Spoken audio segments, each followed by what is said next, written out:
Luc Olivier, t'es allé où? De mon côté, en fait, je revisite sous un différent habit un modèle qu'on a déjà essayé, c'est le Buick Envista. Là, vous dites, pourquoi? C'est parce que sous la carrosserie, c'est un Chevrolet Trax qu'on nous a présenté il y a quelques semaines. Oui, bien sûr. Mais on sait, puis la raison pour laquelle je veux vous en parler, c'est que historiquement, le modèle Buick dans ce segment-là se vend plus au Québec que la version Chevrolet. C'est vrai. Et il faut quand même l'admettre, là, du côté de chez Buick, on a un effort de design qui est affirmé et c'est un beau petit véhicule. Je trouve ça rafraîchissant parce qu'on fait un peu un mélange des genres. On a un VUS tout en ayant une formule un peu coupée avec une ligne de toit qui est très fuyante. Donc, on veut vraiment se distinguer dans le segment et j'aime beaucoup ça.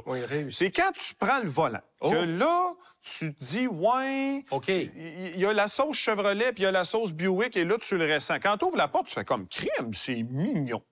Mais quand tu t'assois et là, tu réalises que la grande applique noire, que tu t'attends un bel écran tout grand, finalement, c'est rikiki, tu as un petit 8 pouces puis un petit 11 pouces avec un design graphique qui est trop épuré, ce qui fait que tu as l'impression d'être juste en avant d'une plaque noire. La qualité des matériaux aussi, c'est plutôt décevant. Autant dans le Trax, c'est jazzé, c'est coloré, c'est vivant.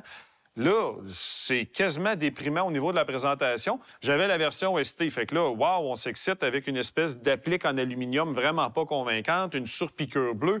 C'est décevant au niveau de la présentation. C'est pas cher en même temps, là, tu sais. C'est sûr que tu as un prix qui est, comme somme toute, correct. Là. De base, l'Envista, ça commence à tout près de 30 000 le 29 000 et des poussières, et ça monte jusqu'à 35 000 pour le modèle complètement équipé. Quand même pas pire là, pour un Buick, là, tu sais. Oui, mais c'est toujours bien juste un logo. Là. Sérieusement, tu n'as pas de plus-value réelle par rapport aux Trax. Tu sais, des à part le look. Effectivement. C'est le look des trucs comme un haillon électrique, un toit ouvrant qui est tout petit. Et d'un point de vue de motorisation, c'est exactement la même chose. Donc, c'est rien de très époustouflant. Motorisation qui est vibreuse, peu puissante. Tu es à 136 chevaux. Consomme du carburant quand même pour la grosseur. Mais en fait, ma consommation, j'ai fait 7,9 litres au 100. Là, vu que je l'ai fait en hiver, c'est plus que ce qu'on a fait, évidemment, avec le Trax. Mais je suis pile poil sur ce que GM annonçait.